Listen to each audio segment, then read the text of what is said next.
करीब 3.25 लाख है प्रति वर्ष प्रति शख्स, वहीं पे बिहार की जो पर कैपिटा इनकम है 1/4 से भी कम है, वो 65,000 के आसपास है। और वहीं अगर सीमांचल की बात करें तो हमारे जो है वो 22-23 हज़ार रुपया प्रति व्यक्ति प्रति वर्ष है।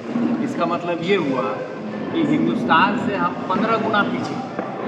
हमारे पास स्कूल्स नहीं है, स्कूल हैं तो टीचर्स नहीं है, अस्पताल है तो डॉक्टर नहीं है, अस्पताल अव्वल तो नहीं है। इसकी वजह से इलाज के लिए हमको बंगाल और दिल्ली की तरफ जाना पड़ता है, एजुकेशन के लिए भी जाना पड़ता है, एम्प्लॉयमेंट के लिए भी जाना पड़ता है।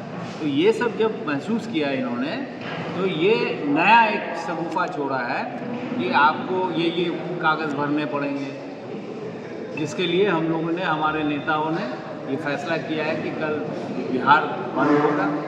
और इसमें हम लोग मांग करेंगे कि जिस तरह से वोटर आईडी कार्ड हमेशा बनता आया है उसी तरह से रहे। हम लोग नहीं चाहते कि किसी का वोट भी कटे, गलत आदमी का ना जुड़े जिस तरह महाराष्ट्र में हुआ है, और सही आदमी का रहे। वो वोट जिसको देना चाहे थे, लेकिन कटना किसी का नहीं चाहिए। ये हमारा कांग्रेस का हमेशा। अच्छा जी, अभी एक रिपोर्ट आई है आपके किशनगंज में 2 लाख लोगों ने अस्थायी प्रमाण पत्र के लिए आवेदन किया है, जिसमें बड़ी संख्या में संदिग्ध आवेदन। आप पत्रकार हैं, अगर आप बोलते हैं इस तरह की भाषा तो आपको एग्जाम्पल देना हो। ये आरएसएस का ये प्लॉय है। अभी किसी ने बताया कि बीजेपी के हैंडल से किसी ने या बीजेपी के किसी कार्यकर्ता ने कहा कि सीमांचल में जो है आवेदन 1.105 हो गया 100 के अलावा। तो भाई आप जब तक आप सबूत नहीं दीजिएगा, ऐसे ही कह दीजिएगा तो ये बेमाने हैं। आप क्रिमिनल एक्टिविटी में पड़ रहे हैं, आप पे केस हो सकती है। तो इसीलिए जो सही है उसी पे आप लोग बात करें। मैं समाज की बात कर रहा हूँ, पार्टी वालों की। 110 गलत जो मैसेज है वो आप कतई ना दें। 110% लोगों का आधार किशनगंज में बन गया है, 105% लोगों का आधार पूर्णिया में बना है। यानी इसका साक्ष्य है आपके पास, या आप फेसबुक के न्यूज़ से आप बता दें। आप अंडर वोट ले सकते हैं। इस तरह ये आप कोई इल्ज़ाम लगा दे और आप उसको आप बताएंगे आपके माध्यम से, तो ये तो गलत आप जानकारी दे रहे हैं।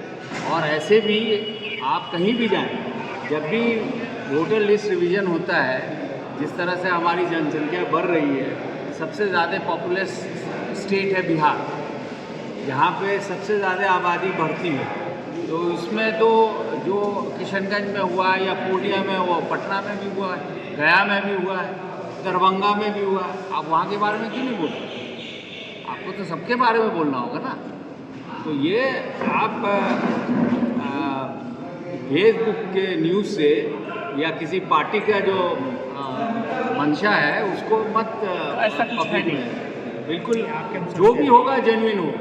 हमारा कांग्रेसी का ये मानना है कि जितने भी हकदार हैं वोटर, उनका आई कार्ड बनना चाहिए, उनको वोट देने का मौका मिलना चाहिए, वो भले किसको। ये कंडीशन से ऐतराज़ किया है कांग्रेस को। किससे? ये जो कंडीशन हो रहा है अभी मतदाता सूची का, हाँ, उससे क्या ऐतराज़? आप गांव में जाइए, आप गांव वालों से पूछिए कि क्यों ऐतराज़ हो रहा है। आपके परिवार के लोग ठीक से नहीं भर पा रहे होंगे, आप दूसरे की बात क्या करते हैं? आपका अपना जो है अगर 2003 के बाद है, अब आपको 10 कागज़ देने पड़ रहे हैं। जो आपके गांव का लोग दूसरे राज्यों में खट रहा है, वो कैसे बनाएगा? आपके गांव के बगल में किसी का अगर घर जल गया है, आपके यहाँ बाढ़ और कटाव होता है, जिसका घर बह गया, वो कागज़ कहाँ से लाएगा? सबसे पहले आप बोलिए कि आदरणीय प्रधानमंत्री जी, गृह मंत्री जी, आप अपना करके बताइए।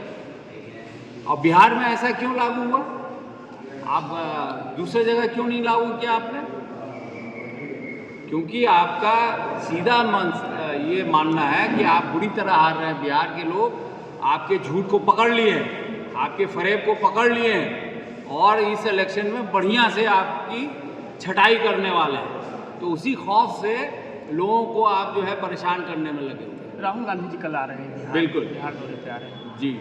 इसी बिहार बंदी को, इसीलिए उनको परेशानी है कि जो मूल्य हक है हिंदुस्तान के लोगों का, वो किसी की किसी को ये प्रिविलेज नहीं है कि किसी का मूल हक मारा जाए। हमारा सिर्फ इतना है कि जो भी हकदार है उसका कार्ड बने, और कार्ड किसका छूटेगा? जो अमीर है उसका थोड़ी छूटेगा, 50 तरह का कागज़ है। जो गरीब है उसका छूटेगा, चाहे वो किसी भी मज़हब का मानने वाला हो, किसी भी कम्युनिटी का हो। परेशानी उनको होगी। कल पूर्णिया में एक बड़ी घटना हुई है। इतना अफसोस किया जाए और गुस्सा हो कम है। ये बहुत शर्मनाक हादसा है। हम चाहेंगे कि जो गृह मंत्री हैं आदरणीय नीतीश कुमार जी, उनको इस्तीफ़ा देना चाहिए। आप जंगल राज की बात करते हैं, ये बिहार को आपके राज्य में ये क्रिमिनल कैपिटल माना जाता है बिहार, तो आपके राज्य में इतनी दुर्दशा हो गई है कि खुलेआम जो चाहता है वो कर देता है, और लोगों की जानों का कोई मूल्य नहीं रहा है आपके राज्य में। तो ये बहुत अफसोस की बात है, शर्म की बात है।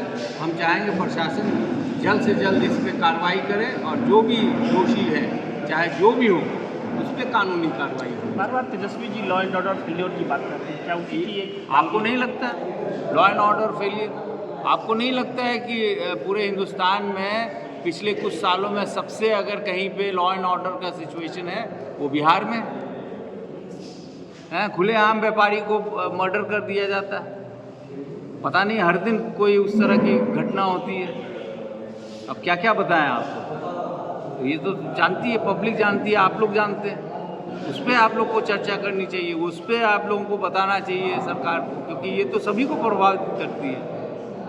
तो ये सरकार, मौजूदा सरकार जो 20 सालों में बिहार को मेरे ख्याल से जो अफ्रीकन जो कंट्रीज़ हैं उससे भी बदतर हालत में पहुंचा। अच्छे स्कूल नहीं है, जो पैसे वाले हैं अपने बच्चों को पढ़ाने के लिए बाहर भेजते हैं। आपके यहाँ अच्छे स्कूल तक नहीं है, अस्पताल तो बहुत दूर की बात है। अभी किसी अफसर ने कहा कि जितना उनको फोर्स चाहिए उससे आधा फोर्स है उनके पास। तो भाई एक सवाल है कि अभी जो मतदाता पुनरीक्षण कार्यक्रम चल रहा है, इसमें बिहार के सभी शिक्षकों को लगा दिया गया है। स्कूल प्रभावित है, बच्चे की पढ़ाई नहीं। वही तो मैं कह रहा हूँ कि ये एक्सपेरिमेंट आप गुजरात में क्यों नहीं कर रहे हैं? ये एक्सपेरिमेंट महाराष्ट्र में क्यों नहीं कर रहे हैं? हमारे यहाँ आप तो अव्वल तो स्कूल की कमी है, और स्कूल की कमी है, उसके ऊपर जहाँ स्कूल है वहाँ टीचर्स की कमी है। उसके बाद आपने ये सब टीचर्स को लगा दिया, तो हमारे बच्चे क्या अनपढ़ रहेंगे? आप चाहते हैं कि और गुर्बत में हम जाएं? मंशा ये है। आपको क्या लगता है?